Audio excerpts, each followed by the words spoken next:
గొంతాలమ్మ గుడి అండ్ మళ్ళా ఏదో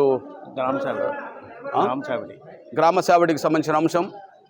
ఇప్పుడు మన రాములవారి దేవాలయం అనే పేరుతో కొత్త అంశం ముందుకొచ్చిందో వాటి మీద ఒక నిజ నిర్ధారణకు సంబంధించిన విషయంలో కోర్టు ఫైనల్ ఏ నిర్ణయం తీసుకుంటుంది అనే దాని మీద మేము కోర్టు నిర్ణయం కోసం మాత్రం వేచి చూస్తాం. ఇది మొదటి పాయింట్.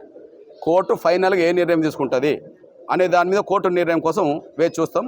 హైకోర్టు తీర్పు ఇచ్చిన తర్వాత దాని మీద మా స్పందన ఏందో బహిరంగ తెలియస్తాం. కానీ ఇక్కడ అది ఉండి నియోజకవర్గంలో కావచ్చు, అది ఆకివీడు కావచ్చు, ఇంకేదైనా కావచ్చు, లేదా ఈ రాష్ట్రం కావచ్చు, దేశం కావచ్చు, మా దళిత వర్గాలకు సంబంధించిన వాళ్ళను ఏ రకంగా ఎవరు ఇబ్బంది పెట్టినా, వాళ్ళు ఏ ఇబ్బంది పెట్టేటోళ్ళు ఏ స్థాయిలో ఉన్నా, మా దళితులు, మా మాల, మా మాదిగ, మా దళిత వర్గాలకు సంబంధించిన వాళ్ళను ఎవరు ఇబ్బంది పెట్టినా, ఎవరు మా ఆత్మగౌరవాన్ని దెబ్బతీసినా, మా మాలలనైనా మా మాదిగలనైనా ఎవరు మా ఆత్మగౌరవాన్ని దెబ్బతీసినా కూడా, ఆ దెబ్బతీసేటోళ్ళు ఏ స్థాయిలో ఉన్నా కూడా ఖచ్చితంగా వాళ్ళను ఉమ్మడిగా మాత్రం మేము ఎదుర్కొంటాం. అందులో ఎక్కడ మేము రాజీపడం, ఉమ్మడిగా ఎదుర్కొంటాం, రాజీపడం.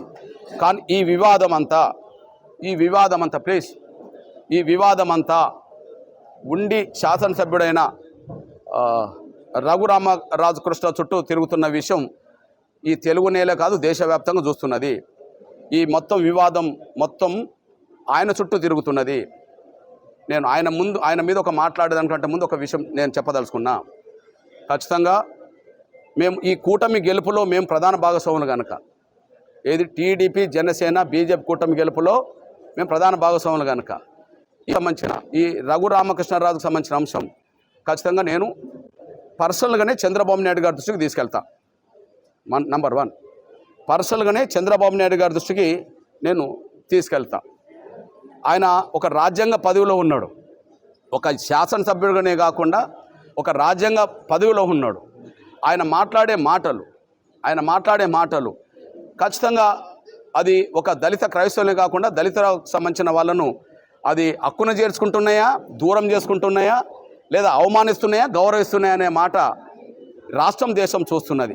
నేనేమంటానంటే ఒక ఎమ్మెల్యే మాట్లాడే మాటలు, లేదా ఒక డిప్యూటీ స్పీకర్ మాట్లాడే మాటలు ఆయన ఉన్న పార్టీకి మేలు జరగాలి కానీ కీడు జరగద్దు.